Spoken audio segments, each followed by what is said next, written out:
rule anyway. So, but I want to make sure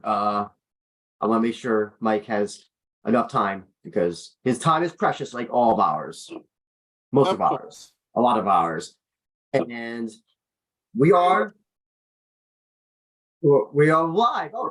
So hey everybody, you are watching and listening to the We Are Rizin podcast. It's your host Andrew Benjamin. I am joined by my co-host, the mouth from the south, from the heart of Texas, the heartland of the United States, Jay Christian Gary from Focus Fights. Well, it's not really the heartland, Andrew. It's more like the pits, so to speak. But still, though, what's good, y'all? We also have Michael Sositz from Cleveland, Ohio, the literal heartland of the country. How are you doing, sir? Doing good, guys. How about you? Great, great. Of course, we're doing all right. And with Rizin basically kicking off its summer solstice season, while the other promotion that they're working with is going through a bit of issues right now, we are obviously ready and willing to talk about what's going to happen next week. That's Rizin 43 taking place from the Makumanai Sekisui Helm Ice Arena. Say that 5 times fast. In Hokkaido, Japan. Sapporo, Hokkaido, Japan specifically. Next weekend, this upcoming weekend, June 24th at midnight Eastern, airing live in the United States and around the world on Fight TV and the Fight TV app. But for some odd reason, it's airing for free on YouTube, on the Rizin Fighting Federation YouTube channel and the BEMA TV channel, I guess, in Japan. Andrew, can you explain a little bit more about this, please? So Sakakibara announced that because Rizin had reached 1 million viewers on YouTube, 1 million subscribers, excuse me, that they were going to make this show free for Japan, people in Japan, on YouTube. And well, obviously outside Japan, we'll have to pay through Fights. And I think we kind of guess why they're making it free in Japan and not paying, because kind of is a sparsely star-studded card. So I don't think the usual price of whatever they usually charge, like $40 or $50 on a BEMA, would pass the smell test. But Mike, asking you, what do you think about the decision to charge overseas geeks like us, but have it free in Japan? Should they have done something where they said, hey, we'll make this free for everybody, and then everybody that way, potentially it gives the opportunity for potentially new Rizin fans or JMMA fans or whatever to watch it for free? I don't agree with the decision. It's exactly as you said. It would have been good exposure for him, I think. I'm not convinced. I'll put it to you like this. I'm not gonna buy the Fight TV pay-per-view until the last possible moment. Is that for financial reasons, or because you think that they might actually offer it for free? The latter. I just have a really hard time believing they're gonna be able to block people, but I don't know enough about that. But because at the very least, would they block the prelims, the opening fights too? Because those aren't usually Fight TV. I think so. I think that's now the trends that they show those ones on Fight TV. So that would be like the opening kickboxing / unofficial amateur bouts, I'm calling them, and then they go into the main card. Opening ceremony, then main cards, which is then becomes the paid portion. Okay. So they wouldn't be show. So they wouldn't geo-block it until the main card starts. I'm guessing so. Yes, I'm guessing so. I'm guessing potentially. Also, in the past, there have been times where these opening bouts have not been available to us. That's happened for a few shows. That actually happened with the Rizin show right before the pandemic happened. They had 3 kickboxing matches that didn't make it until they got uploaded to YouTube later. The Hamamatsu show?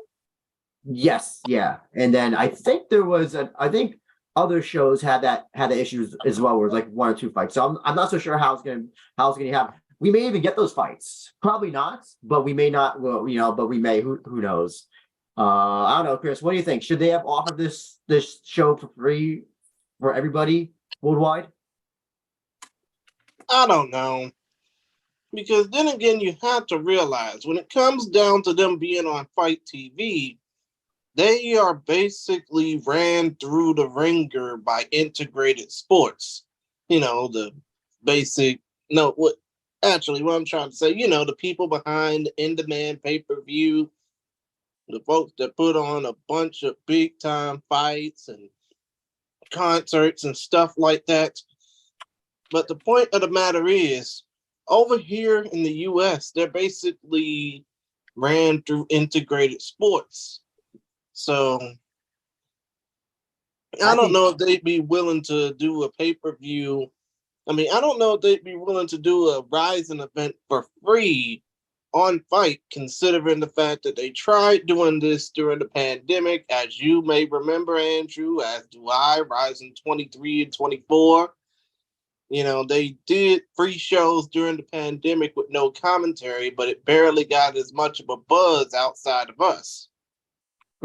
Actually, Chris, I think you may have just answered the question. That may be why they can't offer a show free outside Japan, because if they do have some sort of contract with integrated sports, it may not allow that. It may be a contract where it says, okay, as long as you're with integrated sports, you must do it through Fight TV or something like that. So we may have just you may have just answered the question indirectly. I didn't even think about it. Not only that, but if they basically do an event through Fight, if they basically do a free event through Fight without integrated sports knowing about it, that's pretty much a money loser, wouldn't you think? If they have if they're paying integrated sports, and presuming that this show will have English commentary, remote English commentary, which they probably will because it's on Fight. Then they have to pay Ferraro, they have to pay Damian Brown, presuming if it's those two, or Elliot Compton, whoever they hire. So I guess they're trying to recoup any sort of monetary value from the show as best as they can. I guess I'm guessing also that they don't have to worry about the show because they're selling tickets in Japan, so they make money off that as well. I'm pretty sure. I don't know. I wonder if it must have been very cheap to get this arena. Probably. It is in Sapporo. Sapporo, Hokkaido, Japan. And it's the first time Rizin's doing a show there, and it's the first time a major MMA show has happened in Sapporo. I don't know when Pride ever did a show. Did they ever do a show in Sapporo? Nope. I don't remember them ever doing one, period, in Sapporo. I could be wrong on that, but I don't remember them ever running Sapporo, period. I mean, they ran Nagoya multiple times, but Saitama, Tokyo, etc., Osaka, but I don't remember them doing Sapporo. So I guess it's entirely possible that even that the show is already paid, and that maybe the arena or tourism board or whatever. Because the other thing also that they're selling tour packages with this show. So the show may be already paid from the start, and they don't. There's no way that they can lose money on it. So technically, that would mean the Fight show would just be just a little bit extra revenue. So. Who knows? Right now, in terms of tickets, last I looked, there's still some tickets available that could change by this weekend, and I don't know exactly how many people bought the tour package, which includes breakfast with the fighters, I think backstage VIP tickets, and 3-day hotel, 3 days, 2 nights at the hotel and airfare. So I'd be interested to know how many people actually bought that tour package. That's the real number I want to know. I don't care how much the show draws. I want to know how many people bought the actual tour package. I don't know. I mean, why would anybody want to buy a tour package if, when it comes down to breakfast, some of these fighters might not even want to be bothered? Well, that's a part of the tour package, and the fighters, hopefully, they gotta gain fans. A lot of these fighters on the show are gonna need to gain fans because some of them are barely cross the three-digit number in social media. So this will be the opportunity. That would be the opportunity fan to gain some eyes. Well, it's The not just some of them barely crossed the 3-digit mark on social media. Some of them barely cross the 3-digit views when their fights get shown on YouTube or highlights on Twitter and Instagram and stuff like that. Yeah, that's true. That's true. The other question I have, and Mike, I'm going to ask you this. So, on paper, well, what do you like? What do you think of this show on paper? And I want you to compare it to Super Rising. Do you think, do you think this show looks actually potentially more fun and exciting than Super Rising? Yes, I do actually. Not from a competitive standpoint. I think the matches at Super Rising are really good. You can have, I'm sure you'll discuss that with whoever is on the next podcast with that. But I think for the most part, you have some fun matches on this. They're not the best fighters, but they're local Sapporo Hokkaido fighters who are trying to make a name for themselves, and presumably they're cheap and they can draw some tickets. I'm sure that's why most of them were brought in anyway. Chris? Oh, sorry, Mike. Go ahead. I was gonna say, there's a few mismatches, like some of those opening fights. Some of that matchmaking is baffling. I think those matches are hilarious.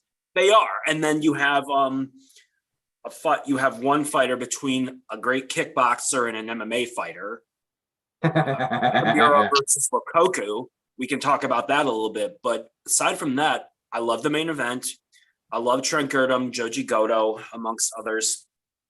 I like Karate Kinoshita against Yuta Kubo. That's a very interesting. I like stand-up fights, or I think that'll be a stand-up Keep in fight. mind though, that was supposed to be Sora Yamamoto against Kubo initially, but because he got wrecked by Kanehara literally last month, they couldn't put him on, which was really dumb. Which also goes to prove my point that this show, I don't believe this show was supposed to happen. This was supposed to be their Hawaii show, but because Bellator is being sold, J Wolf, I'm pretty sure there's money. There's that reason, and there's other reasons why they couldn't do it. So Hokkaido was sloppy seconds. But go ahead, Mike. I was just gonna say, it's a fun card. It's not like a super.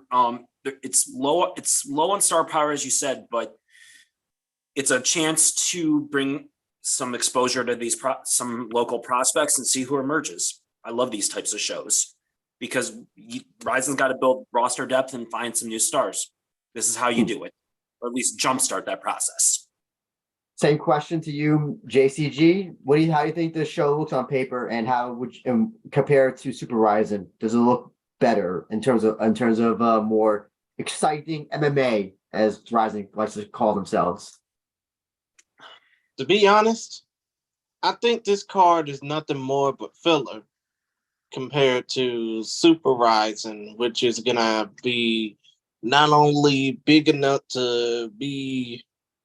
No, what am I trying to say? Not only big enough to have two promotions run the gamut of being on a big time card, but who knows? This probably may be the last time Bellator works with somebody outside of their own jurisdiction because of the whole PFL thing, which I hope is not true.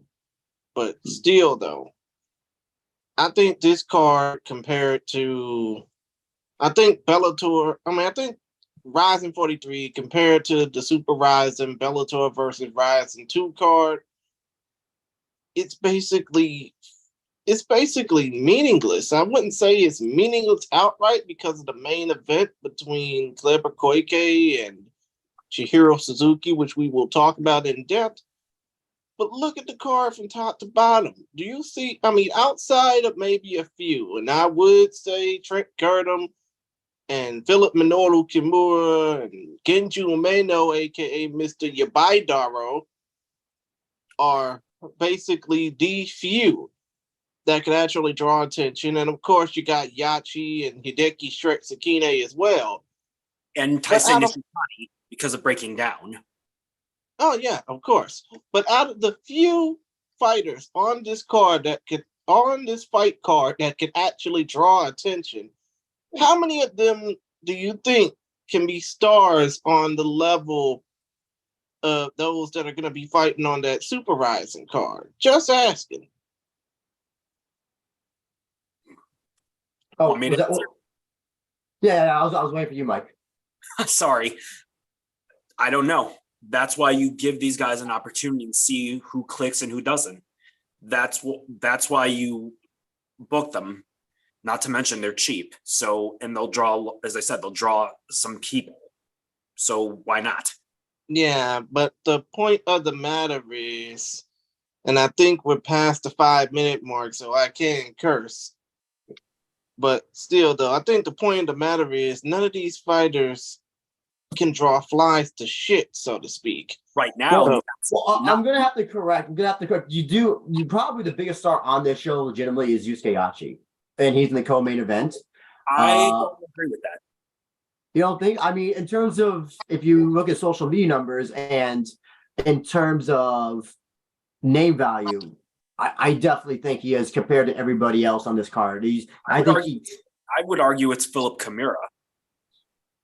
No, Yachi. I can pretty much guarantee that Yachi, in terms of if you ask non-fight fans, they know. I am willing to bet that they know who he is over Kimura. In terms of like actual drawing power, like Kimura was a big draw for K1. Yes. So that's what I'm saying. That's all. In terms of the gotcha. Maybe for this context, I think Kimura is a bigger star, but non like casual recognition, yes, Yachi, absolutely. While I get ready for my next question, I'm going to ask a question from Falling Star and I want a quick answer from both of you, starting with you, Mike. If Rizin bought the Bellator roster, was the first fight you'd like to see with the Rizin roster from all? You say all weight classes. I'm just going to say I'm just going to shorten the question from which first fight would you like to see Rizin do if they bought the Bellator roster? I was going to say Sergio Pettis, Kaya Sakura. Okay. You, JCG? Yusuke Yachi versus AJ McKee. Oh. Do you have a vendetta against AJ McKee? No. I don't have a vendetta against anybody on that roster. I just think that fight would probably be the more interesting fight of the two. I mean, of those two men's careers, you know? Although I have another one as well. I'm not sure if they're in the same weight class, but Danny Sabatello, Ren Hiramoto. They're not the same weight class, but that would be just hilarious. So I'm going to allow it, as the meme says. You know what? It would be fun to see the trash talking and the build up for that fight. I know. Yeah, I think you could forgo that because of trash talking. So now that this is a new segment we also start. I also like to take a vote on if the Rizin poster is a thumbs up or a thumbs down, because that's the one thing that we can all agree is that all Bellator posters are shitty, and then so far all Rizin posters have been great. So can you guys see the poster? I can. Share Rizin 43. I don't know if it's on the YouTube stream, but question. So first with you, Mike. Rizin 43 poster. Thumbs up? Yep, thumbs up. Love it. How about you, Chris? What do you think? The poster is available to see on the YouTube stream, by the way, because you're the one controlling it. Okay. But yeah, from the outset of this poster, I mean, you gotta admit, all Rizin posters are a banger. This one is exactly that. So yeah, I must say thumbs up on that one as well, especially compared to some of the other Fight Leagues posters that we see today. So I think that is overlooking the city of Sapporo, if I'm correct, but I'm trying to see if Sapporo Tower is there. I'm surprised they didn't put Sapporo Tower in the poster because that's such a well-known landmark. But also going back to what I was saying about Yachi, look who's front and center in the middle of the poster. It is Yachi. That he's the one that immediately catches the eye. If you look straight on, and then Kleber is obviously on top, middle, Chihiro Suzuki, and then Yachi. So that's why I contend that Yachi is the biggest. I believe is the biggest star on this, considering where they put him on the poster. But still a cool poster nonetheless. Before we're gonna actually start with the main event, but since I would like to just quickly get over some of the I guess I don't want to say trash, but the less important parts of the show quickly before we go into the main event. Mike, you are a diligent researcher going into the Dewey Decimal System of the MMA library and researching these opening ceremony slash I will say unofficial opening fight, kickboxing fight that follows the opening ceremony. Do you have anything to say about these 5 fights? The 5, like the 4 opening fights and then the opening fight itself. Yes. Or the first fight I'm itself. considering that an unofficial opening fight. Okay, yeah. The first one is Sayoki Hoshikubo versus Gambare Furukawa-kun, Kazuki Furukawa. I couldn't find anything on Furukawa. He's 2-4, and he's 43 years old, I think. 42, 43. Local fighter. Sayoki Hoshikubo. I had to look up Rise Evolution 8 to find any footage from this guy. What I found was, he has a good 1-2 combination, and he holds his left hand too low and gets hit too much. So I'm just gonna go with Hoshikubo just because he's younger. There's not much to say about it. Question: what do you think about the gentleman's name, Ganbare Furuku-kun? So that is a name he chooses to go by when he fights, which basically translates to "Let's go, Furuku, Mr. Furuku," or Kun, which is a Japanese Ambate, kudasai. Please do your best. Yes. What do you think about that name? I think it's kind of cool myself. I wish he just had a better record. Jay Chris, what do you think about such a unique name for this gentleman? Chris? Oh, what do you think about Ganbare Furuku-kun and his unique name? Well, his name does roughly translate to "go for it" for Furukawa-kun. So, at least he got the admiration of his fans, but or fan. Yeah. Or fan, singular, but still don't. I don't know if that translates to actual success though. Mike, you may continue, sir, with your whatever you found. The second fight, what is the match order? I don't have it I don't have access to that. Kickboxing, Aito versus Ryuya Koide. That's the second opening fight? Yep. Okay, Aito Tanimura versus Ryuya Koide. With Tanimura, I was able to find something from, I want to say it was Rise. He's got a good right hand and he's got defensive issues. He's actually 1-4. If I read Tapology right, he's 1-4 in MMA. Oh, okay. I'm surprised they didn't book him for MMA in that case, considering the MMA fights, the lopsided MMA fights that they decided to book. Ryuya Koide, he is a southpaw and he's got a good straight left hand. He's also got a good middle kick to the body, but once again, he holds his hands too low. I'm going to go with Ryuya Koide, just southpaw. But both of them have defensive issues. This should be a fun fight. Now, those 2 MMA fights that they have opening before the opening ceremony. So they're doing the deep route, 2 rounds in 5 minutes. And they are pro. They are pro. I don't know why they're fiddling with the usual 5 minutes, 5 minutes, 3 rounds thing, but that's not the story of those matches. Mike, can you tell us what the records of these 2 MMA matches are by any chance of the fighters? I believe I can. It's the third one is Daiki Maruyama versus Suguru Hayasaka, correct? Yep. Maruyama's 0-2. Suguru Hayasaka, I believe, is 19-15-5 or something like that. And what's the next one? What's the next one? And then the other one is Toshiki Watanabe. I think he's like 19-7-5 or something, whatever it is, versus Kento Azumi, who's 2-1.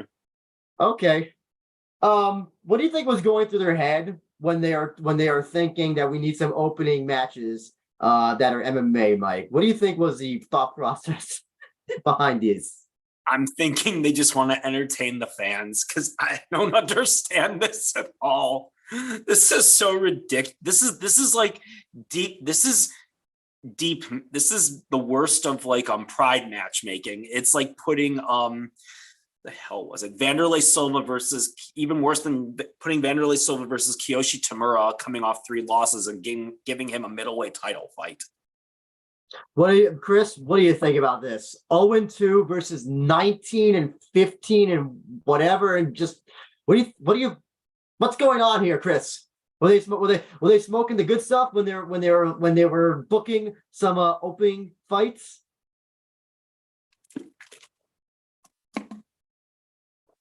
Chris, are you there, buddy? Okay. Well, I mean, what do you so? What? Okay, so Mike, what do you think about them the kind of changing the rounds in the minutes? Because that's actually been a big discussion. Oh, he left. Hold on. Like, what do you think about the doing the 2 rounds, 5 minutes, the deep MMA kind of thing? I think it makes it more exciting because they're opening fights. You're trying to prove yourself. You're trying to get on the Rizin roster. So it's, less time. Since they have 4, they're going to go like that very quickly. I think it's more exciting. And for opening fights, basically glorified amateur fights, I think you would expect more action. You expect it to. That's just my opinion, though. Gotcha. Chris, I don't know if you had an opportunity to hear what I was going to ask you, but I asked you, what were they smoking when they were starting to book these 2 matches for the opening fights? Oh, you mean the first 2 of those 4 opening fights? No, the MMA matches, which have the lopsided records. So what do you think they were smoking?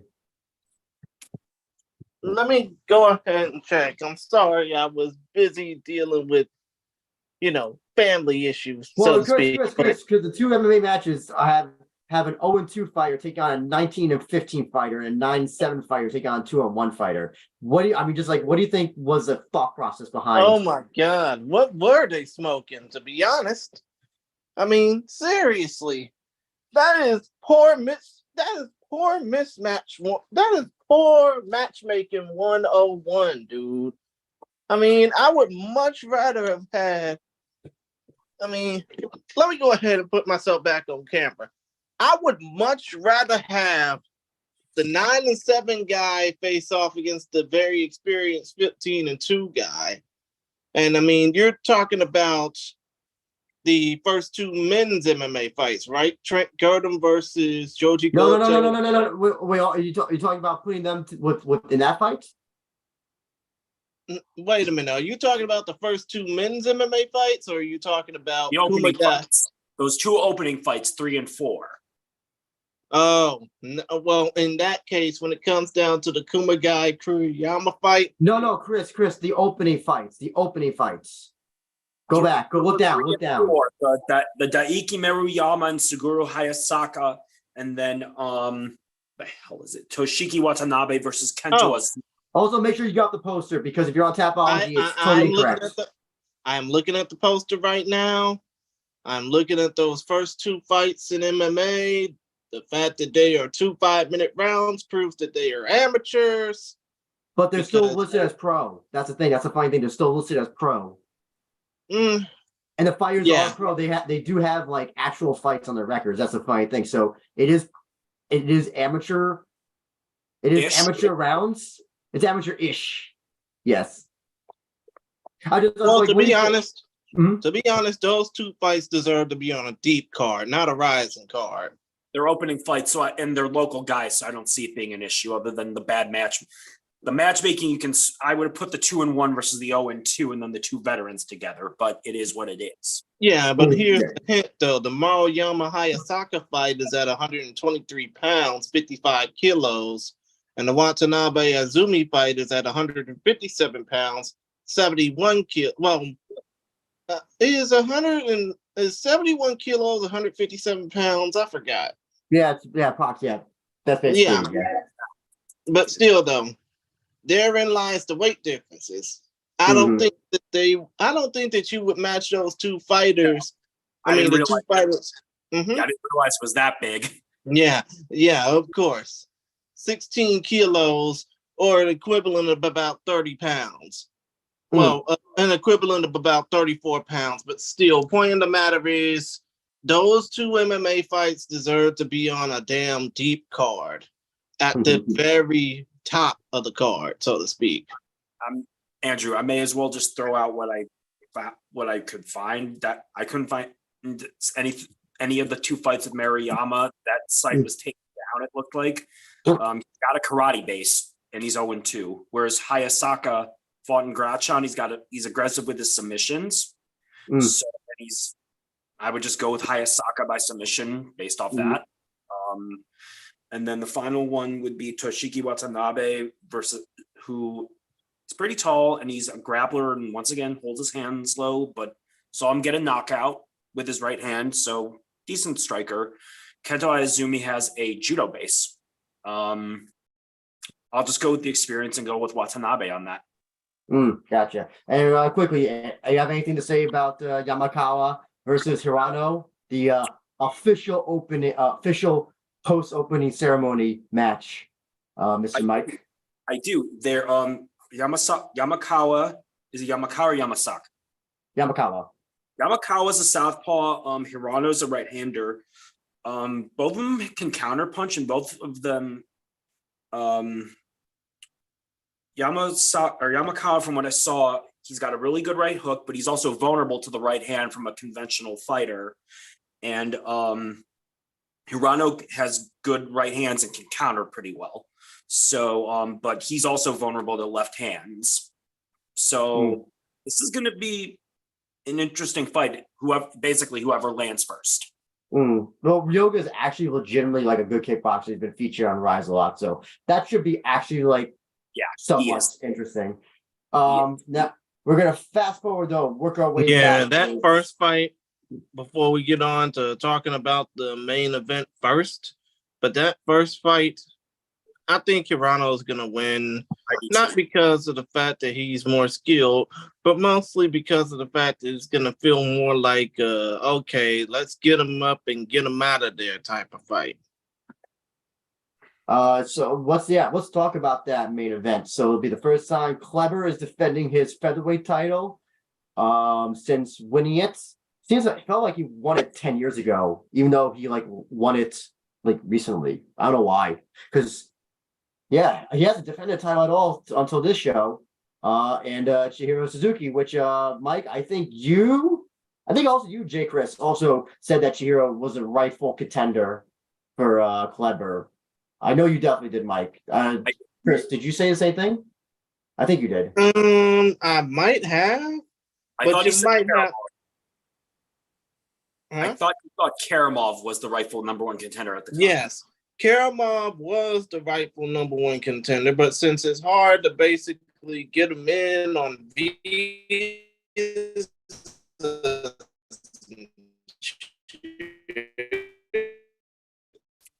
Chris, fix you may have to restart because you're breaking it out. I think obviously Suzuki was the better contender based off his last performance. And hey, Andrew, is that Chihiro Suzuki was the better contender based off his most recent performance? Wouldn't you agree? Oh yeah. Well, also just like his entire I guess resume since because he's been undefeated since last year. He's just gone on an incredible winning streak both in MMA and in kickboxing. Which definitely, he's finished most of his opponents in Rizin anyway.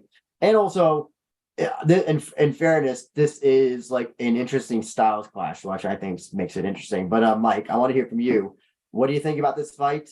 This unique styles clash of a grappler versus kickboxer. How do you think this fight goes? And do we get a new champion? I think Chihiro Suzuki has a real shot. It's going to depend on how good his takedown defense and his ground game is. He's got a significant striking advantage, obviously. He's coming off that really good win against Yoshiki Nakahara. I'm not 100% sure who he trains with. I think it might be with Tatsuro Taira. Didn't he trains with him a little bit, doesn't he? He might. I think he Dude, guest trained with him. I'm saying right now, if you don't know if he's training with Tatsuro Taira, watch the latest Rise of Confessions episode. Tatsuro is in there. Oh, I didn't watch it because it didn't add subtitles to it yet. But Well, I was gonna okay. say something. So he trained with Taira, so that's good. Cool. Undefeated. I was gonna say his improvement from the Shoji fight till now, he's been exponentially. He's gotten exponentially better since then. Like it's night and day. My one concern with Chihiro is that he still wings his punches too much. And for all of the issues with Kleber's stand-up, he can punch with his right hand. He dropped Kyle Agwan and to set up that choke. I think, did he drop Oka as well? Or hurt him? I think he may have hurt him. I don't think he dropped him like Kyle did. And he the elbow. Remember, he got the elbow on Mikuru. Right. But if Chihiro is not precise with his punches and just wings punches, Kleber can catch him. Because as we've seen with the Shoji knockout, he can be clipped if he's not careful. So that would be my concern with Chihiro on the ground or on the feet. But as long as Chihiro keeps him at distance and sets up his combinations and he can avoid the takedown, he has a good chance of winning, I believe. But whereas Kleber's got to get him to the ground, obviously, and he's got to set it up. He's got to set it up better than what he's done in the past. Chris, how about you? I know we talked a little about it on Todd Atkins' show, but I don't know if your opinion has changed since then. So, yeah, floor is yours, man. How do you think this fight goes? I mean, to be honest, I wouldn't be surprised if Kleber Koike wins this fight because it's like I said on Todd Atkins' show, which y'all can check out on Instagram and on YouTube as well. Just search for Todd Atkins MMA show. The only person that can basically screw up this fight for Kleber Koike Herbst is Kleber Koike Herbst himself. And yes, I'm still calling him by his last name, even though that 5-letter name, ERBST, is hard to pronounce in Japanese. But still, though, when it comes down to Kleber Koike, he's on a tear right now. He's basically running through the ringer. I mean, the dude's pretty much been undefeated since joining Rise, and he's been undefeated dating all the way back to his days in KSW. He's submitted people or not people out left, right, and center. And I think that Chihiro might provide a challenge for him. But again, as I said, the only person that can screw this up for Kleber is Kleber. I'm not saying like a Brett screw Brett thing, but still though, if Chihiro takes advantage of Kleber's mess ups Kleber's screw ups in this case, and find a way to attack, Kleber's weaknesses, he is going to be unrelenting on that power and he will not stop. So yeah, I think Kleber's going to win this fight, but I won't be surprised if Chihiro make it a fight, So, I think I'm kind of taking a little bit from column A, a little bit from column B with what you're saying, Mike, and what you're saying, Chris. If we get the Kleber that was fighting Pitbull on New Year's Eve, this will be it'll be easy win for Chihiro. Chihiro. So, but if we get the Kleber that fought Mikuru, that fought Jutaro Ushiku, then then it could be an easy night for Clever. But the problem is though, is that I don't know. I feel like other than Pitbull, I think that the Chihiro is obviously the most advanced and best striker that he's probably faced in his rising career. So you can only his grappling can only do so well against what he does, and I said this on Tally shows, what he does is he forces you to the ground, or he tries to trick you going to the ground. But if Chihiro is smart, he's not going to allow that to happen, and he should not allow that to happen. I'm going to assume he's not going to allow that to happen. So that's why I don't think. Yeah, I think as soon as Suzuki starts throwing, I think Kleber is going to be in big trouble, and I don't think he's going to have any proper defense or any way to combat that. Like because Suzuki has really good kickboxing, and I just don't see this being an easy fight for Kleber. True. Sorry, what was that? Sorry, I missed you, Chris. True, very true. What I'm trying to say. But last question I have, Mike. What do you if Chihiro does win this fight, would you do you consider a better question here? Do you consider him the underdog in this fight? What's that? Do you consider Chihiro the underdog, or do you consider Kleber the underdog? Absolutely. Kleber's a more accomplished fighter. Simple as in MMA. Simple as that. Gotcha. Jay, Chris, you think that Chihiro's the underdog? Most definitely. I think I'm going to be different. I think he's opposite of underdog, overdog, the favorite. I think he's the better. I think Kleber's not the better MMA fighter. I have to disagree. I think he's obviously the better grappler. I don't think in terms of MMA skills, I don't think he's obviously has much more experience, but just not the mixed martial arts of it. If Suzuki's takedown defense is on point, yes, I agree.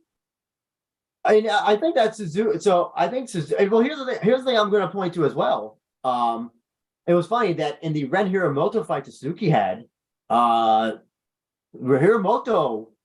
I believe, was scoring takedowns on him, but Suzuki was outstriking Hiramoto. But yes, he dropped it. Yeah, so I mean, if Suzuki can do that to Hiramoto, I think he can win against Kleber. I don't think he's gonna fall into Kleber's traps. That's why I was at. There's a game plan to beat Kleber, and it's a very easy game plan if you stick to it and everything goes right. I don't think Kleber's gonna get one of those lucky shots in that he did in those other fights. Moving on though, co-main Yachi, what is this? 5.0, 6.0, 7.0. Yeah, basically you can go ahead and say is Yachi rebooted versus God's Warrior Zach Zane.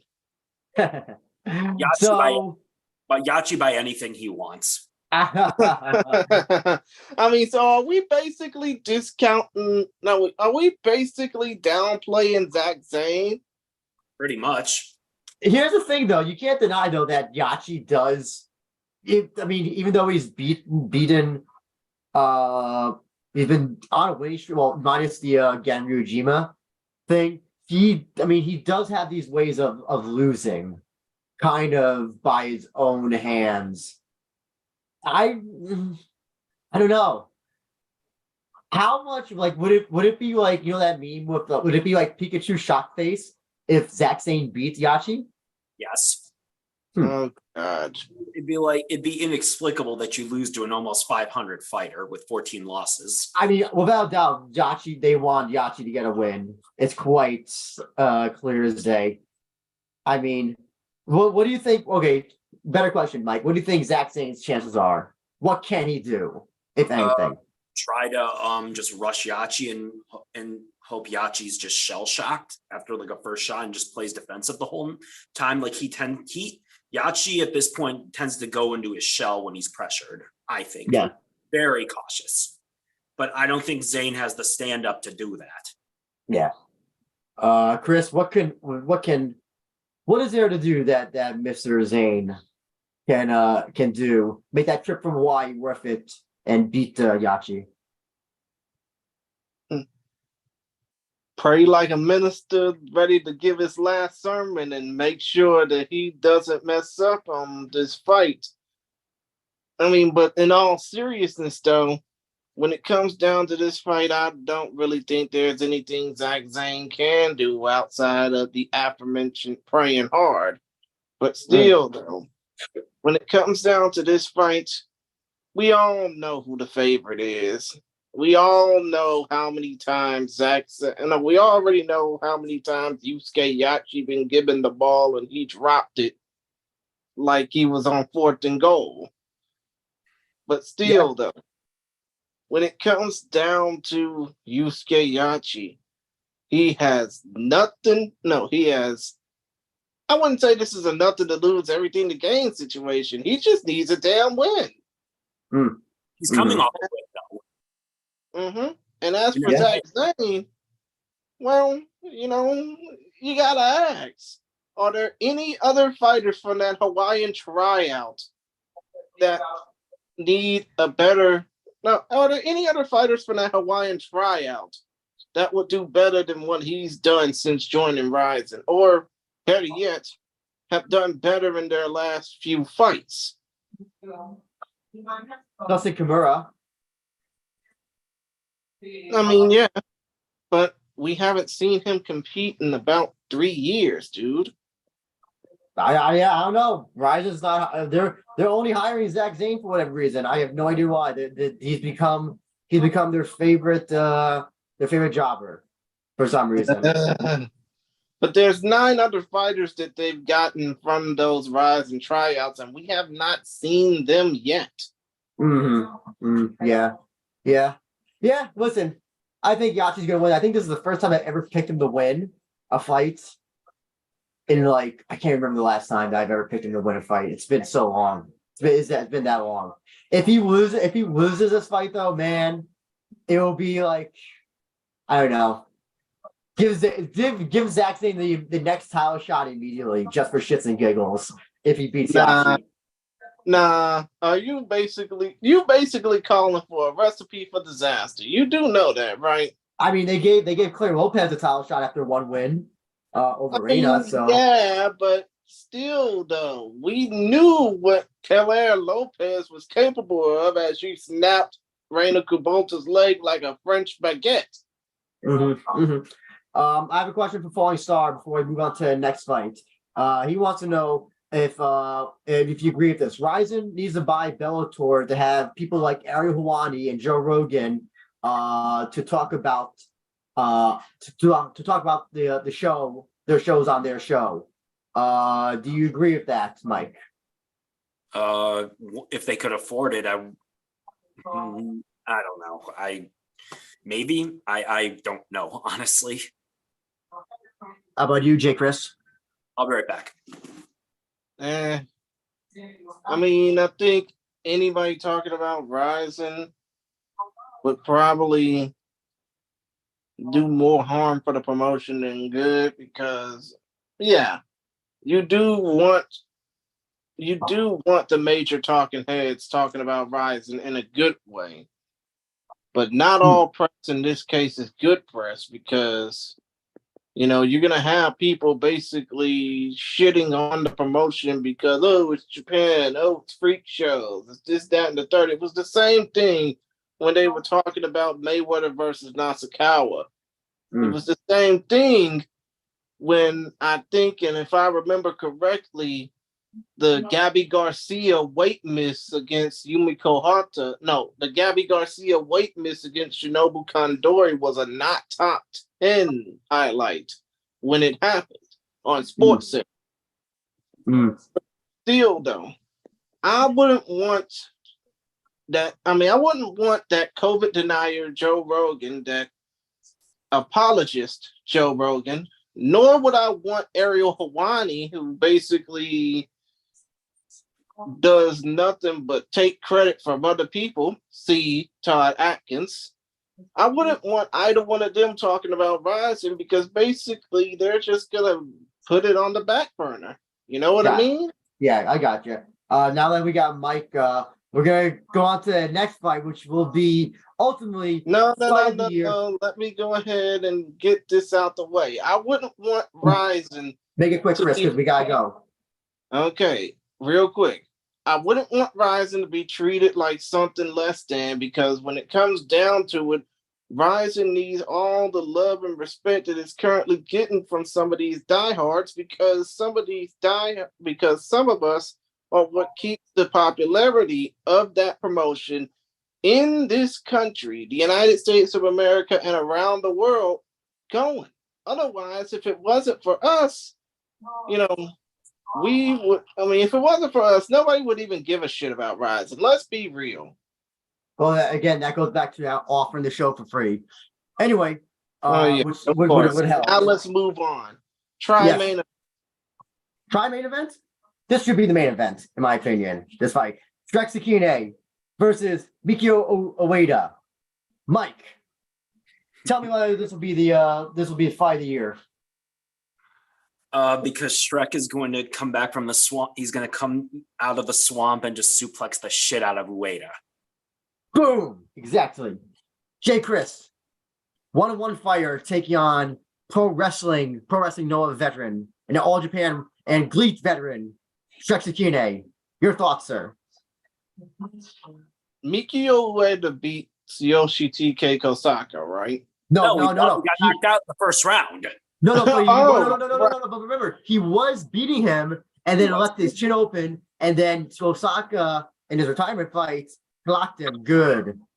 Right hand. Right, of course. But still, Mikio Ueda is a durable fighter. I don't know how durable he is going to be against Hideki Shrek Sakine, but we going to find out. I just don't think he'll last as long as he hopes to because Shrek Sakine is going to wear his ass out. Oh, listen, this is a Shrek Sakine fan podcast. No matter what happens, we all know that Shrek, through the power of fairy tales in the swamp and Fiona, always brings his strongest game. So here's a question, Andrew. Who's Sakine's donkey? Who's Sakine's? Good question. Would it be would it be Satoshi or no Marcos Souza? I'm thinking so. Because Satoshi would be more like Lord Farquaad, wouldn't he? Yes, yeah. And I'm trying to think. Actually, no. Would it be Hiroaki Suzuki since he is their kickboxing coach? Yeah, that's true. He might be. Yeah, just get some parfaits. But can we all agree? Listen, they clearly Rizin wants to make Ueda something. He's a karate champion. Yeah. But clearly his first endeavor was not successful. It was inexplicable that they put him in with Kosaka to begin with. Yeah. But do we think that Shrek will ruin the up and comers? Yes, he will. Yeah. Because Rizin ain't got that much of a heavyweight division to deal with. Well, outside of their own little space, so to speak. Mm-hmm. I mean, because if you look at Rizin, as far as the heavyweight division, you got Tsuyoshi Tsudario, you got Taka Kenshin, you got Shrek Sakine, and you got Shomashibi side. That's just about it. For the rest of the division, you have to go and pluck guys over from the Americas, from Europe, from Africa, from what I'm trying to say is you have to pluck guys from overseas. Still though, point of the matter is Shrek Sakine is one of the stars at heavyweight for Rizin right now domestically. I don't know how much you can go without a title being on the line, The main thing is that this fight, listen, if this fight goes 3 rounds or 1 round, it's going to be exciting because Shrek always makes it exciting. Well, actually, that would be the last question. Mike, do you think this goes beyond the first round? No. No. I got Shrek in the first by submission. Okay, gotcha. And so Chris, you said not going beyond the first round. No, it's not going beyond the first round. Gotcha. I'm good. I'm going If to. it does, be prepared for boredom. Listen, even if it goes beyond the first round, it won't be boredom. But I'm going to be in agreement with all of you. First round, and I see a knockout for King Shrek Sakine. So let's say, I'm going to start calling. I'm going to start calling King, because that's what he is. Shrek is king. But here's the thing. What if Mikio Ueda beats Shrek Sakine? Will you be surprised? No. Yes, because I think Ueda. I mean, even though he sounds like he's got a solid foundation for striking, if Shrek is smart, he'll take him down and submit him, because he is a black belt in jiu-jitsu. He should be able to do that very easily. But Shrek doesn't do that. Shrek doesn't use submissions for whatever reason. He just suplexes people and stand and bangs with them for whatever reason. But that's what he does. Listen, this fight will be fun. It is one of the many fights I'm looking forward to. And so this next fight is also interesting as well, because this is the second Suzuki fight on this card. Hiroaki Suzuki versus Taisi Nishitani. Mr. Mike, you did some research on Mr. Nishitani. What can you tell us about this fine gentleman? He is primarily he's a southpaw, and he's primarily a grappler. He's got pretty good takedowns and ground and pound. He throws wide punches. That could be a problem with a precise striker like Hiroaki Suzuki. It's classic grappler versus striker. He also has some name recognition coming from breaking down, and he trains in Triforce I can't pronounce it. Asakusa. Triforce Asakawa. Asakusa. And actually, I'm going to add on to what you said about breaking down. So if you remember a few years ago, Mikuru had this thing called the Challenger Series. He recruited 3 fighters: Hiroya, Hitakayama, and Taisi Nishitani, and they were all fighting on deep. They all were plucked from obscurity and trained as a Triforce Asakusa. I think that Nishitani might be the only one who's still there. I know that Takayama is now at Banzai, and I don't know about Hiroya, but it is clear that Nishitani was probably the really only good one out of all 3 of them. And I did see one of his fights at Deep, and he basically destroyed his opponent that he had. So, the other thing also, Mike, I'll also add, you did say he's a grappler. However, in an interview, he did say he wants to knock out Suzuki. Not exactly the best strategy, I think. Especially, like I said, Suzuki's former shoot. I don't know if he won a title in shoot boxing, but he's a very good kickboxer. Oh, he's a shoot boxing champion, I believe. I think also he was the one kickboxing whatever champion in division whatever he was in.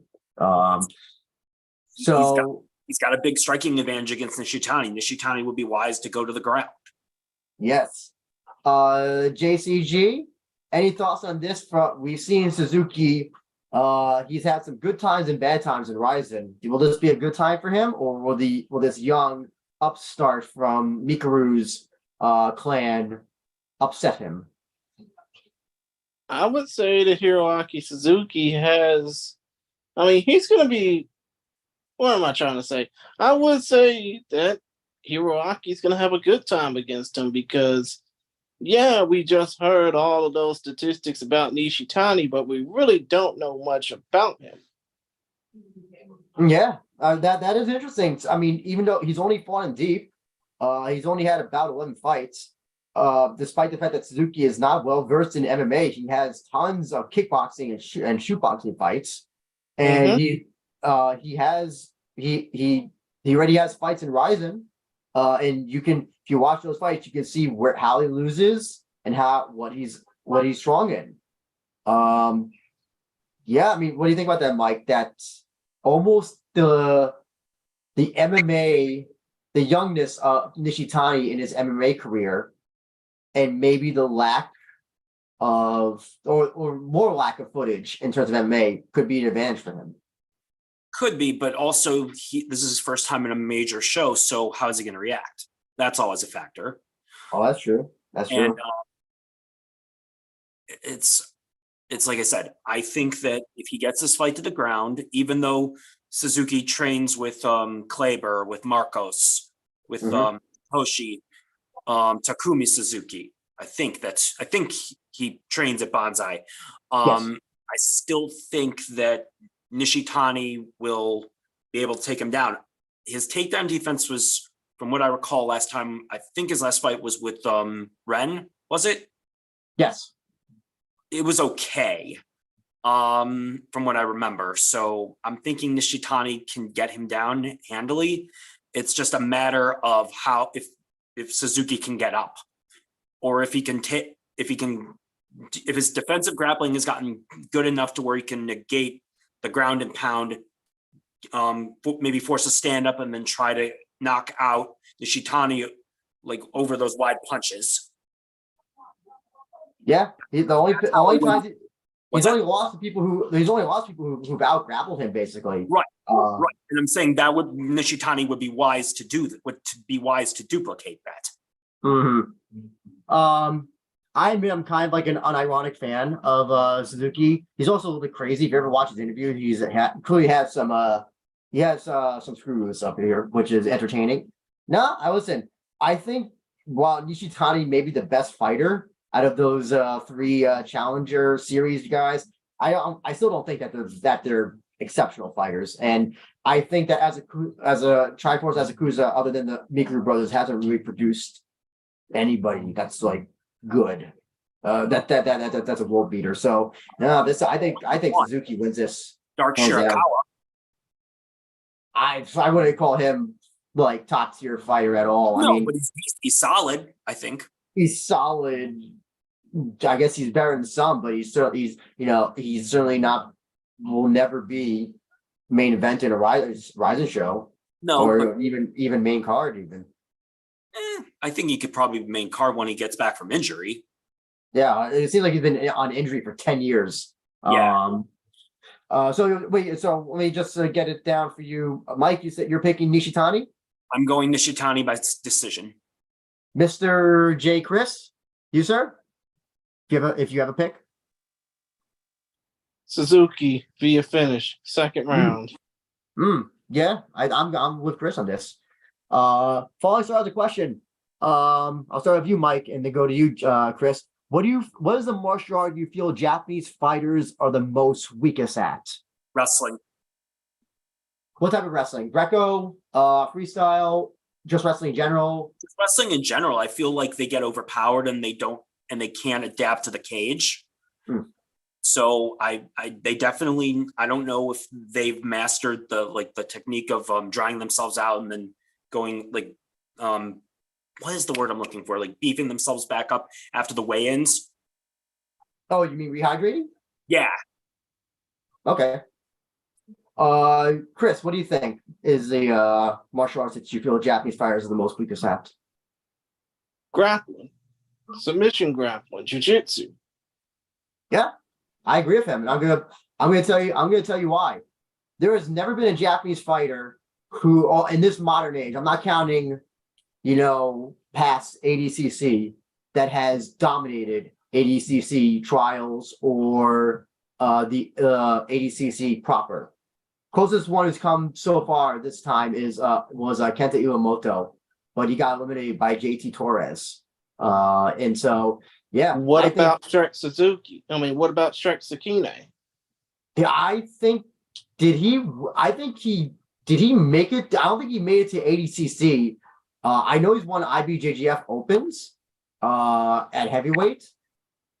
That's because I think at heavyweight grappling in Japan is probably awful. He probably just is like the best by default. Who was Sene Kakuta, the last ADCC Japanese winner? Who's that? Sorry, what was the name? Sene Kakuta. Kakuta. Was he? This must be going back years. 2001, I think may have won it. I believe Cal Uno Okay. may have been the one, might be. There's people that will know it better than me, but I do agree with Chris. I think that Japan, you have great strikers that come from Japan that know the art of kickboxing, striking, that have adapted Muay Thai, that have adopted shootboxing. That's the other thing, shootboxing. I think that's primarily Japanese sports, very unique Japanese sports. And we've seen people like Reina, who are exceptional strikers who come from that background. I think wrestling is underrated as a martial art in Japan. There's a lot of great wrestlers that come. Takanori Gomi was an exceptional wrestler before he decided he went the Justin Gaethje route and decided to just do striking. And not train. Ota is an Olympic was in the Olympics. A former Olympic silver medal winning wrestler. Yeah. Chihiro Sawada also was in the Olympics. Chihiro Sawada, that's another one, 2016 Olympic gold medalist. But we can never say that that there was a gold, silver, bronze medalist Japanese who from ADCC. IBJJF, yes, but I consider that an inferior grappling federation. If you excel at ADCC, you are one of the best. And I don't think there's ever been one in modern times that has been able to do that. I mean, come to think of it, you and Ensign Inoue both think that the IBJJF is inferior. Yes, yeah, that's a story for another day. So in the interest of time, I'm going to combine the two kickboxing matches that we're going to have. But I want to first ask you, Chris, because you did talk to one of these gentlemen in the fight between Minoru Philip Kimura versus Daryl Okoku. You talked to Mr. Okoku about this fight coming up. Is that correct? Yeah, I did talk to Daryl Okoku, and I hope to have the interview posted within the next few days. If I'm lying, please let me know. I mean, because I do want to get this interview up, but still, though, we talked about the fight. We talked about his last fight in Rizin, which was the loss to Bay Noah, and he felt that he didn't really do his best, he being Lukaku. But, of course, with this being given a new opportunity for him, he feels like he's going to have the upper hand in this fight. I don't know how much of an upper hand he'll have against Kimura because he doesn't really study tape, even though he trains with some of the best fighters in the world at the Honey Trap Gym. But still, though, I don't know if, Lukaku is going to last all 3 rounds against Kimura because, of course, Kimura is a former K1 World Super Welterweight champion. But we will see. As far as the other bout on the card go, Mr. Yabai Dalo, Genji Umeno versus Hiroki Suzuki, the third Suzuki on this card. I mean, Umeno is a jokester. Umeno is supposedly dangerous. But still, though, Umeno, when the going gets tough, he gets going. And I think that Umeno might win that fight. Mike, give us your thoughts on these two kickboxing matches. Also, just want to note that Hiroki Suzuki is the brother of Chihiro. By the way, no relation. Neither Chihiro nor Hiroki have any relation to Hiroaki. And yeah, say that 5 times. Also, Genji Omeno Suzuki fight will have elbows allowed. Yeah. So, Mike, your thoughts.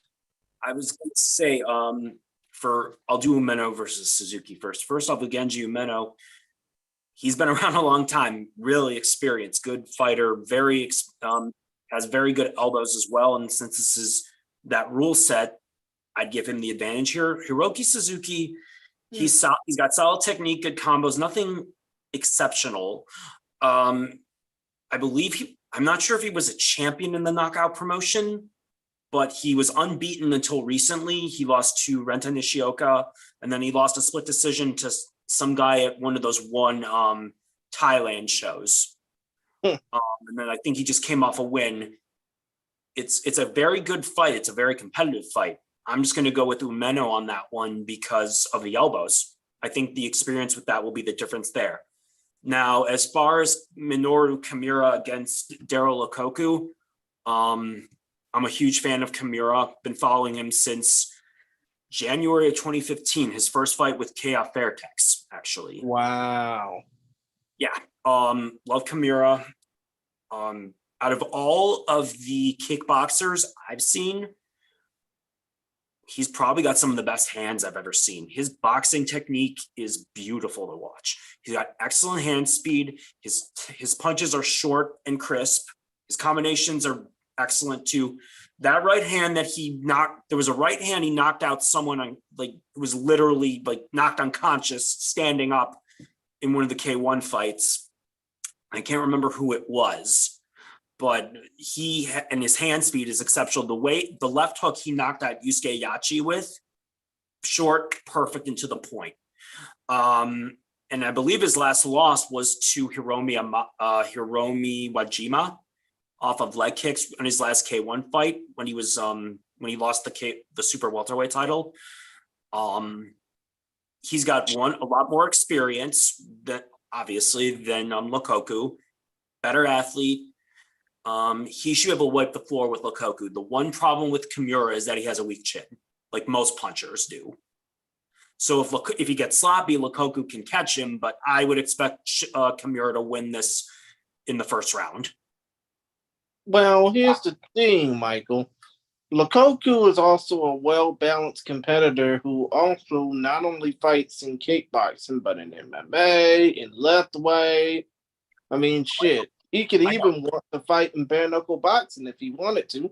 Oh, I get it. But the talent gap between Kimura and him stand-up wise it's vast. And he's gonna have to, frankly, hope Kimura gets sloppy and counter him, because that's the only way he's gonna be able to win this fight, because Kimura is just a better athlete, better technically, and is a much stronger puncher. I'm in agreement. Listen, that's going to be, I think Kimura walks through Lukaku. Absolutely.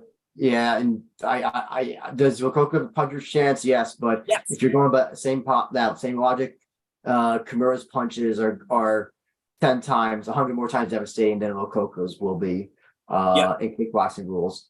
With the elbows allowed. Sorry. No, I was going to say his boxing, like I said, is, the word I'd use is sublime. It's excellent. And Umeno, with the elbows allowed, I definitely favor Umeno. The one, so I asked you this, Mike: should Rizin have uniform rules when it comes to kickboxing matches? Whether you, I don't know if you would rather have elbows or no elbows, but what do you think? But should they be more uniform?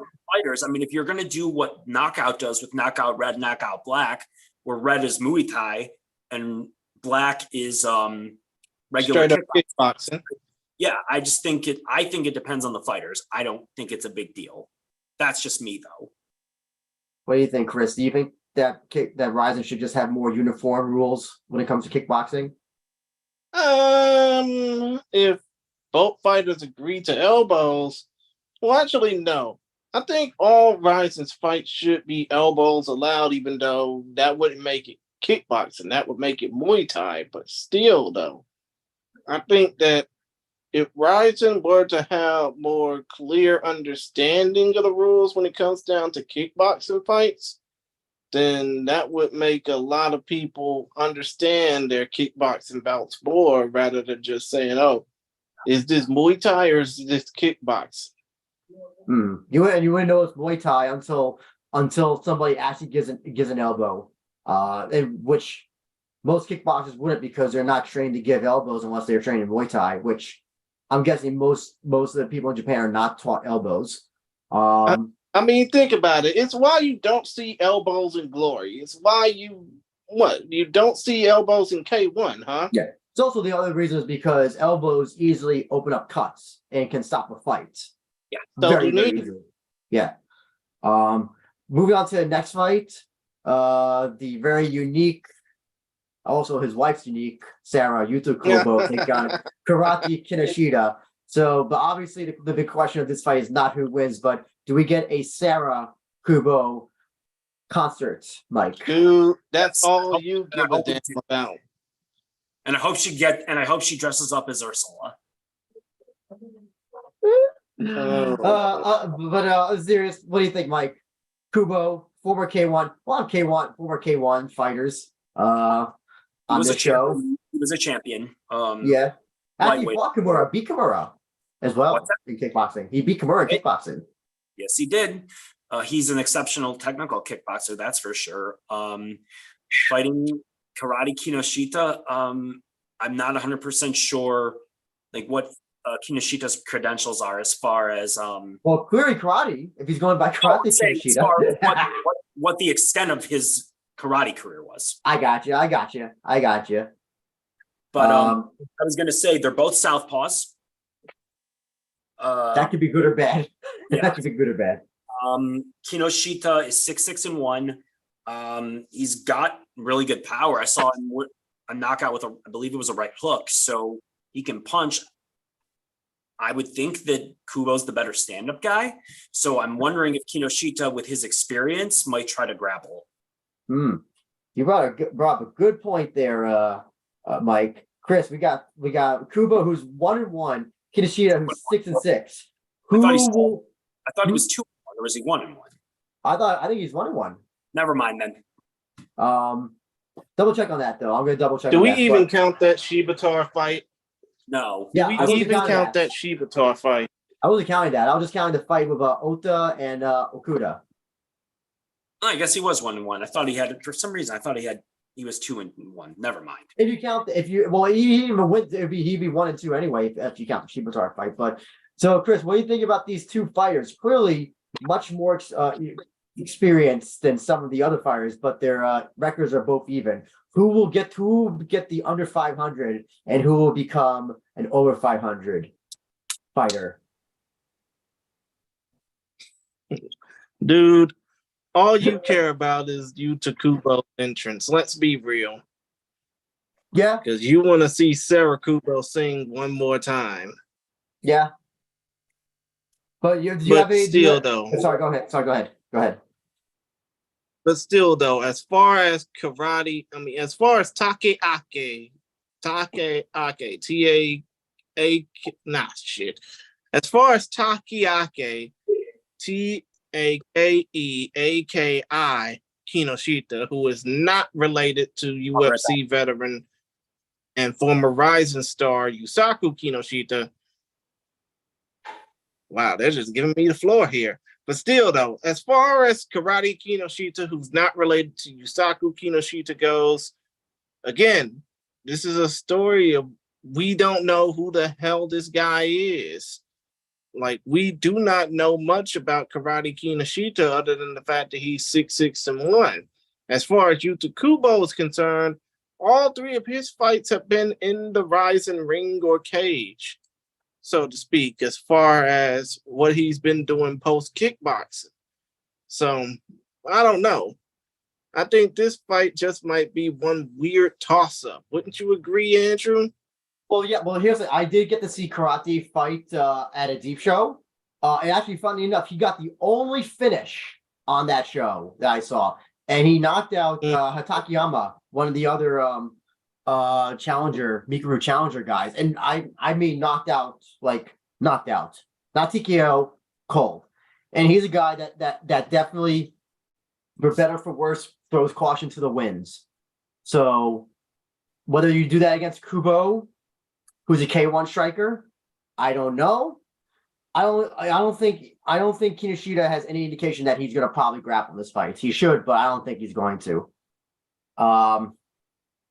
Kubo's a hard guy to put down. Kubo's a hard guy to put down. He's, obviously the grappling would be the disadvantage for him, but I don't see Kinoshita going that way. I think Kubo is gonna knock out Karate. Agreed. But there is one other, and isn't Kubo trained at Brave? No, he doesn't train at Brave. I don't know where he does his MMA training, but he doesn't do it at Brave. I thought he was training with Miyata at one point. That may have been one of the other kickboxers because he was training with Miyata. Well, because Ota trains at Brave. I don't think there would be no way that those two would have fought if they both trained at Brave. Gotcha. Yeah, I thought I remembered him training at Brave at one point. I could be wrong on that one. Chris, do you have a winner, or you just this is toss up, someone gets knocked out type thing for you? Like I said, it's a toss up. I think it's gonna basically be. I don't want to pick sides on this fight. This fight's just too weird to call, and that's coming from somebody like me. That's great because this whole card's weird, and I love it for that. Now we're going to continue on this weirdness trend, and I was talking to CJ. This fight definitely is a woman's freak show fight. Saori Oshima versus Salt. Yes, Salt, who took her name after that movie with Angelina Jolie. So, yeah, but her real name is Haruka Hasegawa, which nobody calls her by. I don't know why she chose to go by Salt, but for some reason she chose that one. She must like that movie for whatever reason. So either way, dude, it's the deep microweight champion versus the strawweight queen of the atom weight queen of Pancrase. What's the size? So that's the thing. So Oshima has fought is the champion of microweight. That's about 99 pounds, roughly, I think, right? Chris? Yeah, 97 to 105 pounds. 97 to 99 pounds. Yes. And then Salt, she's fought as high as strawweight before, which is, 115, but is the atomweight champion in Pancrase. Well, actually, I'm wrong. She's the strawweight queen of Pancrase. Oh, excuse me. Okay, gotcha. The fact that these two fighters are fighting right in the middle at atom weight is just crazy. So yes, Mike, this is a legitimate. This is the equivalent of a women's freak show fight, and especially the height difference. Do you mean like Megumi Yabushita against Svetlana Bondarenko all those years ago? Yes, that stuff like that. But that's heavyweight. These are legitimate like competitive weight classes in Japan, and they're taking the best microweight and, in some opinion, best atom weight, and that is Oshima taking on Salt, it's so funny that she beat Karen to get the championship, when the whole intention for those two fights. Well, the first fight was for Karen that gets a win, she loses, and then they put up the championship fights in the next fight, and then Salt beats her. That's also why you don't do non-title fights, because shit like that happens. And I wish Ferocious would have learned that, but they don't. Anyway, but yeah, so I mean, Mike, what do you think about this? Like, what Oshima is going to be? This is literally going to be David and Goliath. I don't know. This is going to be Cindy and Goliath. I don't know, whatever the female equivalent is. and Goliath. Yeah, and so what do you think about this? Like, what goes through your mind with a fight like this? One, I don't like you guys. I don't understand why the hell it was booked. Because Oshima has potential to be a star. I thought when I've seen her, one, she's exciting. Two, she comes across as likable with her kid and her story and all that. But what's the weight differential? Like 10, 12 pounds, something like that? Well, probably Oshima probably walks around at 52K, maybe a little bit more, and she cuts to get the microweight. Salt will cut to this weight and then obviously rehydrates, and will probably have about 10 or 15 pounds on her. It's like we were talking about in the chat. It's talent versus size. And there's a big size gap, but there's also a humongous talent disparity between Oshima, who's the much better fighter, against Salt, who's inferior but bigger. Okay. Oh, here's another thing as well. So Oshima is 5'11", and then Salt is 5'6". Jesus. I did not know that. Actually, isn't Oshima 4'11"? Did I say 5'11"? Yes, you did. Sorry, 4'11". Of course, 4'11". Excuse me, 4'11". This is the epitome of a freak show fight, dude. Yeah, but again, obviously Oshima is a better fighter, but also when Salt fought Karen, Karen was obviously the better MMA fighter, but yet got beaten twice and lost her title. So what do you think? What do you think who do you think wins? What do you think was the bigger deciding factor in this? Talent or size? Sorry, yeah, it's you, Mike. Andrew? Yes, you, Mike. Okay. And also just what you were telling me on Salt, she likes to stall and smother people by the cage, correct? Yes, but again, this isn't a ring, so right. But in theory, you could do that on the turnbuckle, on the corners, in theory. But I'm going to go with Oshima by submission. I just think the talent disparity is there's just too big of a gap in talent here. I think she'll win by submission in the second round. Jay, Chris, your thoughts on this incredible freak show fight in the middle of snowy Sapporo? Well, when it comes down to this fight, it's not so much about sides, it's more about hype, because it's like we said, and I'm trying to basically do two things at once. Haruka Salt Hasegawa is 5'6", but weighs in at least in walking weight, 105 pounds. Saori Oshima is 4 feet 11 inches tall, but weighs in at 105 pounds on the regular. Both of these two women are champions. Salt is the current strawweight queen of Pancrase. Oshima's the current microweight champion for deep. But then again, Oshima is undefeated in Rizin, 2-0. One of her biggest wins was against Miyu Yamamoto. But still, though, I don't think that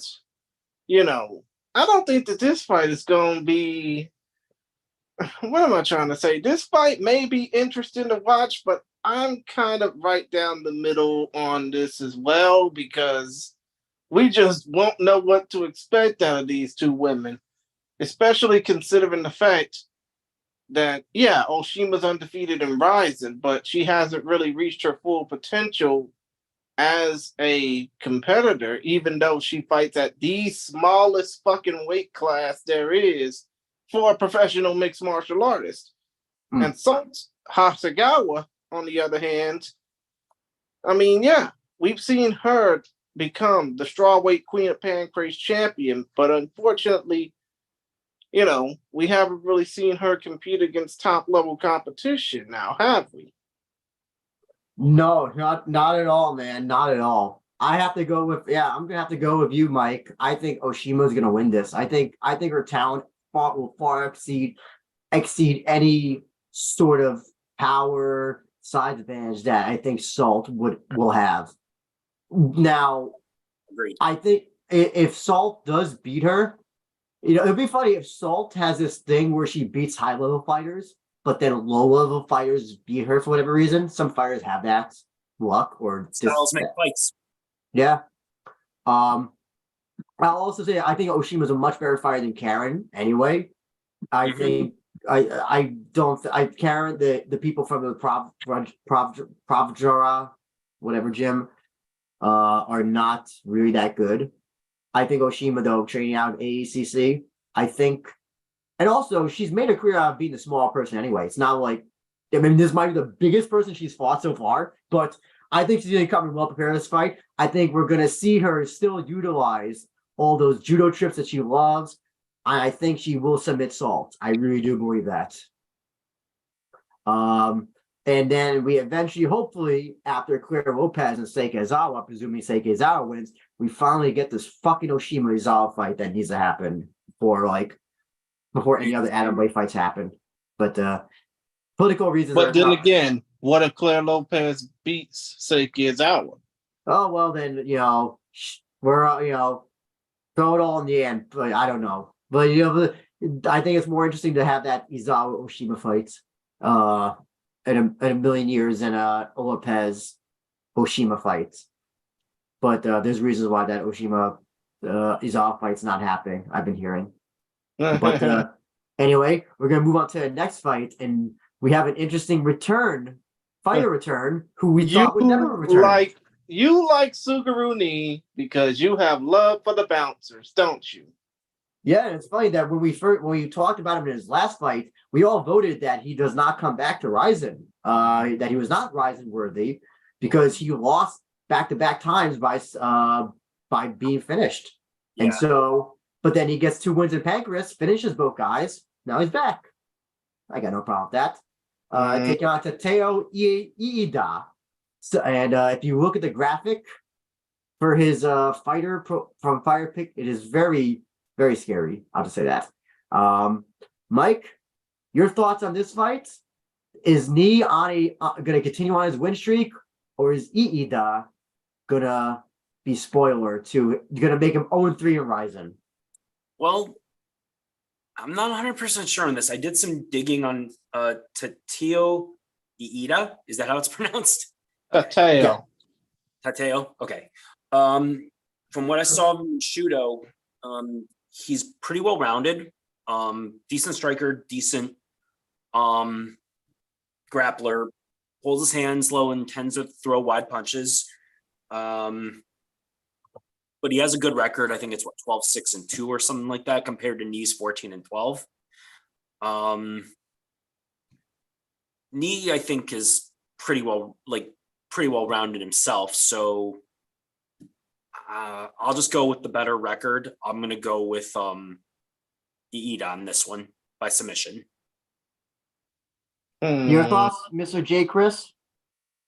So, Michael, you say that Iida is going to win via submission? Yes. I mean, to be honest, I think that Iida's probably going to win via knockout because I don't know how Suguru Ni is going to. I mean, yeah, Andrew, you're basically saying Suguru Ni is coming back into Rizin off of a 2-fight winning streak, both via knockout. When we all know that, the last time he was fighting in Rizin, he was getting his ass handed to him left, right, and center, right? Yeah, I know that, but he got 2 wins in Pancrase, 2 finishes, and hey, listen, you do better, you get the call back. I think I got no problem with that. I mean, I get that, but for Iida, he's probably gonna win this fight outright. But for Suguru Ni, this is definitely a make it or break it fight because if he obviously wins this fight, he'll definitely make it in Rizin. He'll definitely make it in professional MMA. But if he loses this damn fight, he's done in Rizin. Ain't no damn way they gonna want him back, especially after that. So no, I'm going to be on the Ni side. I'm going to say that this is going to be the year of Ni. I'm officially also branding all fight fans of Suguru Ni. We are going to be called Knights of Ni, and I think he's going to continue on his submission or finishing streak or knockout streak, whichever it is. And I think he's going to submit Mr. Iida. And yeah, listen, if you ever watch any Ni has one of the best arm locks in all of MMA. That's not named Daisuke Nakamura. And I think this is going to be another fight that we get to see his patented arm lock in. And listen, Iida is I'll say competent enough grappler, but I don't think he's a competent enough grappler to face the power of the bouncer, Suguru Ni. If you say so. And we're going to move on to the next fight. Tetsuya Seki taking on Reiki Endo. And if you've ever seen Reiki Endo, I'm going to exaggerate a little bit, but he is one of the shortest guys, but is built like a tank. What is it called? Farmer strength is a term I've heard used. Or a brick house. Yeah, that is Reiki Endo. Mr. Mike, did you get to do any research on Mr. Endo? I know he's fights for Pancrase, so it's a little bit hard. But I assume that you found some good stuff. Yeah, the one that you showed me, the one that you sent me. Oh yes. I forgot about that one. Yeah. He has limited grappling, but he throws wide. He wings his punches, but he's a really strong puncher. And Tetsuya Seki is also primarily a striker. So honestly, he's been knocked out. He was knocked out by that beautiful right hand by Yoshinori Horie. So I'm thinking it's whoever lands first. I think Seki's the better technical striker, but he doesn't have great defense. So it wouldn't shock me if Endo beats him. Jay Chris, your thoughts on this featherweight showcase? I think he said he would. You mean Seiki versus Endo? Yes.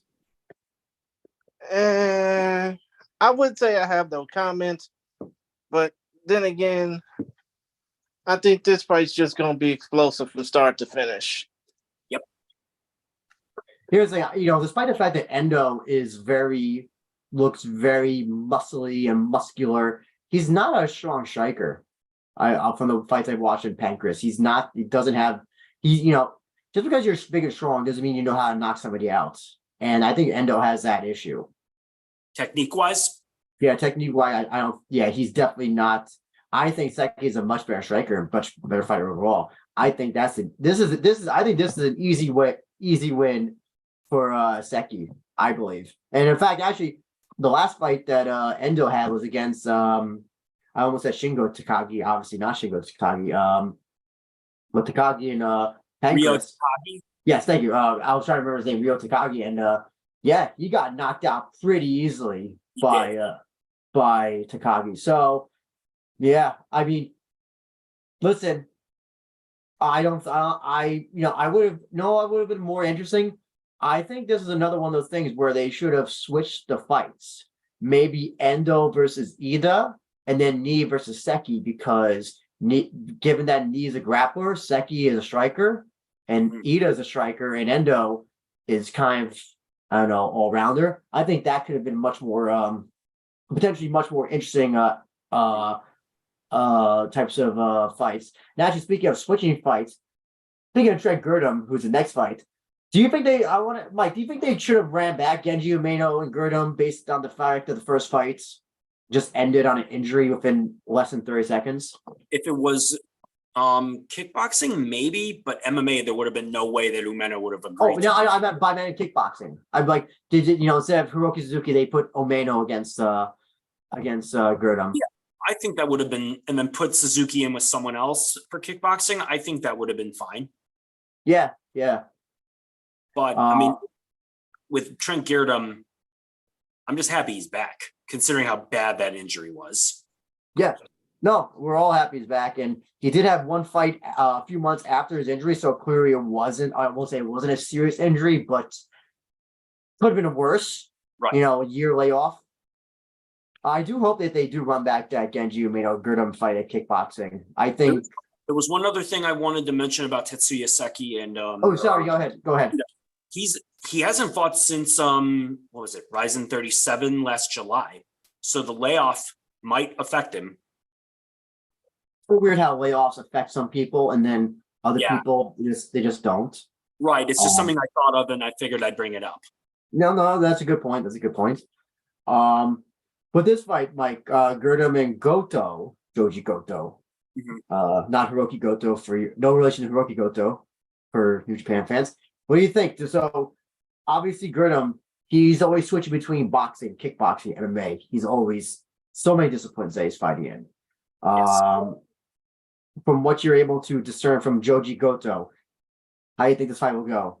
I think Goto, first off, Girdham, very solid overall. He's got good stand-up primarily, but he can grapple. He was able to almost out-grapple Naoki Inoue, arguably. I believe he's more of I think he's a conventional fighter, if I remember correctly. Like he's a right-hander. Yeah, you're right. Yeah, okay. Because I thought I saw him change south. He maybe fought southpaw one time or something in Rizin, or he switched. So I wasn't 100% sure. But Joji Goto's a southpaw, and he's got good technique. He's got a good jab and good power. And he knocked someone out with a straight left that I saw. He does hold his hands low. So and since Trent has the better technique, I believe that if he's 100%, he should win this fight by knockout. Jay Chris, since you're back with us, I wanted to ask you, since obviously the injury with that Trent Girdham had in the Genji Umeno kickboxing match could have been very devastating. What do you think we're going to have a Girdham who's going to show any signs of that injury potentially, or do you think he's 100% and back and fighting? When it comes down to Trent Girdham, obviously he's done boxing, done kickboxing, done MMA, bounced back and forth between all three. But when it comes down to Girdham coming back, yeah, this is definitely a tune-up fight for him against Georgie Goto.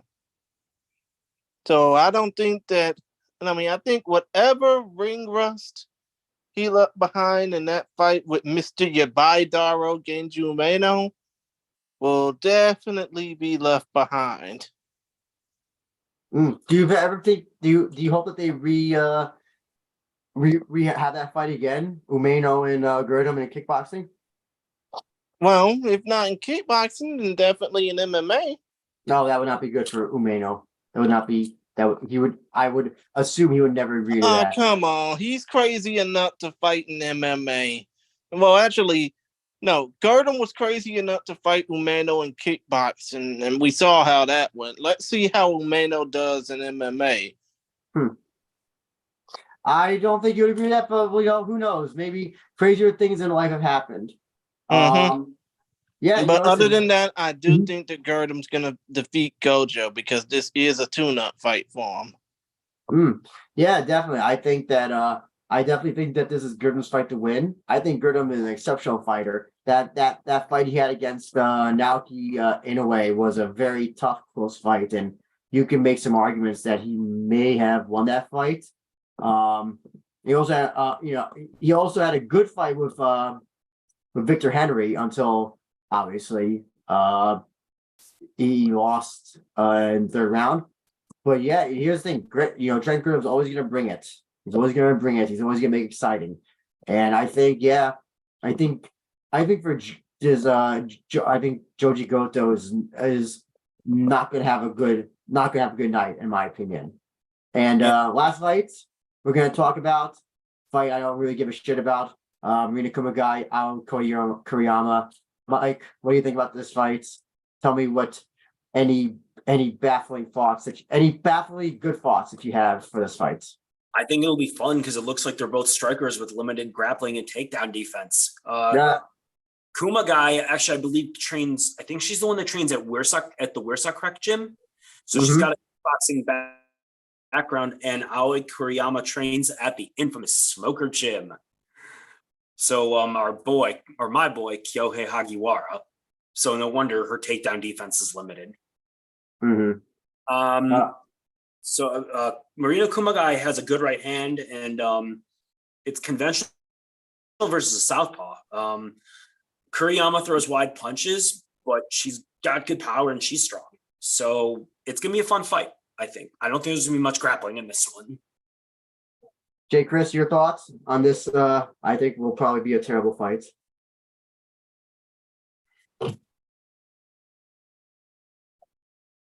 Jay, Chris, you there? Oh, we lost him. What was I gonna say? Have you seen? Oh, there you are. There you are. But still, that fight, let's just say, if Marina Kumagai hadn't beaten or hadn't fought King Reina Miura twice, would she even have had this opportunity to fight for Rise? Oh, absolutely. Let's be real. Exactly. And what's the background on what's the background on Aoi Kuriyama? Other than the fact that she fights for Smoker Gym. Yeah, and she's a southpaw, and they're both under Marina Kumagai, I think, is 3-4, and Kuriyama is 4-5-1. I think she just came off a loss to, I think it was Rin Nakai, actually. I see. So this fight is gonna have only, basically, to put it in a way, to quote my late mentor Jerry Burke, it's gonna probably be a fight that's gonna serve the best interest of the planet. Not really though. But Not my still plan. though, point of the matter is this fight serves nobody. I mean, yeah, this fight is gonna be interesting. This fight is gonna be action-packed. Who knows? It may even be less of a snooze fest. But this fight doesn't serve anybody. You know, it's just a blip on the radar, pimple on the ass, so to speak. I don't know who's gonna be totally interested in this fight because if either one of these fighters win, yippee. If either one of these fighters lose, oh well. But this fight's just nothing. Can we please move on to something other? To something that's interesting, because these two fighters are not fighting for stats, rankings, or a title. They're just fighting just to fight. And for that, I don't give two fucks about it. And they're both under 500 fighters. It's on a weight division at Rizin. I can't remember the last time there was like a fight above strawweight in Rizin since the pandemic. This might be the first one. There. Sorry? Maybe when King Rena was fighting there. Yeah, when King Rena was there, but not since the pandemic. But King Rena was also fighting at 75 kilos. Yeah, right. Then also this is since the pandemic, they've only focused on atom weight, and I think they've had some like catch weight, draw weight type fights, Rena weight type fights. Since then, they have not had anything above flyweight. Since then. So I'm surprised that they're even like that. This is even. If I know that that Kumagai is from Sapporo, but it's just I'm surprised that that this was on, I guess, whatever whiteboard, and they're trying to figure out what type of fights they have. Because if you want just one woman fight, I would definitely say Oshima Assault is enough women's fights, because it's just a crazy fight in general, and it's going to be a technical fight at least. Oshima's in it. I think that the fight Kumagai and Kuriyama should be fun for the reasons I outlined. No, I don't think if you've seen these two fights, it's not going to be fun. It's going to be. I don't think it's going to. I'm glad they're having it at the beginning. Let's just say if you were watching this on pay-per-view on Fight TV, would you want to just basically do anything else but watch this fight? Yeah, I kind of wish this was part of the opening fights that we may not get access to our fights, because and again, at least it's at the beginning. Actually, that's another question I have before we start to finish the show up. Mike, are you gonna watch the show live if you do buy it? Yes. So you'll be up late at night to watch the show. Oh yeah. I try to watch as many of the fights before I tap out as I can. How about you, Chris? Do you think you're gonna be watching this live? I know you're a night owl, sir, but is this card strong enough to get you through the nights? Well, it might not be like a cup of coffee, but since I do have an obligation to jot down entrance themes, yeah, I would hope that it'll get me through the night. I don't think I'm gonna watch this show live. I think this card looks great, but I don't know if I'm gonna stay up till the sun comes up worthy of watching live. I'll watch the next day, and I think I think the card will be a lot more easier to digest that way. I might watch whatever they have on YouTube though. We'll see. Before we head out, guys, Mike, 3 fights on this very unique show that you're looking forward to. I'm looking forward to Kleber against Chihiro, Gerdem Goto, and Kimura against Lukaku, because I'm a huge Kimura fan. You, J. Chris?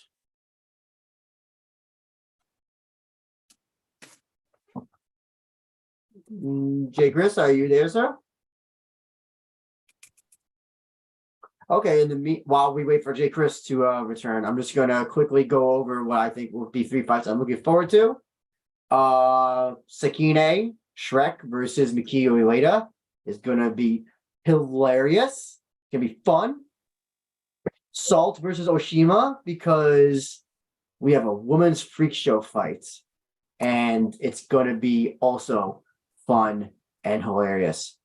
I want to say obviously the main event, but I think that's too easy. So I'm going to pick something that's not the main event. I'm going to say I think that Seguro Ni versus Tateo Iida is going to be a fun fight. Agreed. And Chris, you're back, I see. So I wanted to ask I you see. the free fights you're looking forward to. Outside of the main event, obviously, because we should all be looking forward to that regardless of the fight card, regardless of the outlook of the fight card. The 3 fights I'm looking forward to are Lukaku versus Kimura, Girdham versus Goto, and damn it, I'm losing my train of thought. Let's see. Goto versus Girdham, Kimura versus Lukaku, and Yachi versus Zayn. No, I'm a picky person, so I pick all 3 of the fights that have foreign competitors in it. I will say underrated honorable picks go to the opening fights with the 19 and 15 fighter taking on the 0 and 2 fighter as well. Yeah, of Just for course. shits and giggles. You're gonna have to watch that on the Beamer stream and the Rizin live stream if it ain't GeoBlot. No, I hope not. I want to at least see those before I head to bed. Mike, before you head out, sir, tell us what people can do to reach out to you if you want people to reach out to you. My email address is msolt7@aol.com. Critiques, compliments are welcome. Mm-hmm. Jay Chris? Social media. Yes.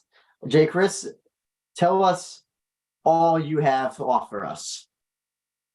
Well, I mean, obviously, you can watch. You can. What am I trying to say? I'm sorry. I'm having a bit of a brain fart moment, as y'all would probably know. But still, don't. For me, you can follow me on Twitter at ChrisGary92. You can follow me on Instagram at ChristianGary1992. You can follow what I have in store with Focus Fights at Focus Fights on Twitter or at Focus Fights AUD. Or, you can obviously check out what we have with the Focus Fights audio podcast. It's available to listen to on just about every platform there is that has Focus Fights on its dossier, so to speak. I'm sorry, I'm kind of losing my train of thought. What say you, Andrew, quickly before we close the show out? Yep. Obviously, like and subscribe to the YouTube channel, which you're obviously on if you're here. Come to the Discord. The We Are Rizin Discord or the Rizin FF Discord. If you need a link, I can send it to you. Email us at weareRizinPodcast@gmail.com. Twitter, We Are Rizin Pod. My personal is at abenja1. Yep, Spotify, YouTube, Apple Podcasts, iTunes, whatever the heck it's called, Stitcher, and SoundCloud. And also I write for MMA Sucker, and I'll be having a Rizin 43 preview, if you can believe that, sometime this week. Don't know if there'll be live results, but there'll at least be a preview of some of the crazy fights on this card. And with that being said, I won't have the Lenny Hart take us out. Oh my God. Until then, I will say we are. Oh my God. You are really pushing it, aren't you? You are really pushing it, aren't you? So, yes, and with that being said, thank you for all the support. All that good stuff. Sorry, Chris, what was it? You Chris, are really pushing it when it comes down to this, man. It's like you're not even trying. Oh, of course, I can't try. I'm not as good as Lenny Hart. But yeah, thank you for all the support. Hope to see you for still, though, enough about all that. We thank y'all for watching. We thank y'all for tuning in. We thank y'all for checking us out. And just to basically clarify, Rizin 43 will be happening this Saturday this Saturday, midnight Eastern, or Friday night if you're out on the town 11 p.m. Central, 10 p.m. Mountain, 9 p.m. Pacific. It'll be live on Fight.tv or the Fight TV app, courtesy of Integrated Sports Pay-Per-View. And obviously, you got the main event, Kleber Koike versus Chihiro Suzuki for the Rizin featherweight title. The rest, you can take that for what you will. But other than that, we gonna be here, hopefully with a review, probably next week. Who knows? But other than that, Andrew Benjamin, Michael Solsets, J. Christian Gary, saying, see y'all later. Peace, my peoples, one love world. And until the next time we see y'all again, and this is how you really do it, Andrew Benjamin. Hold on one second. God damn it. As Lenny Hart always likes to say,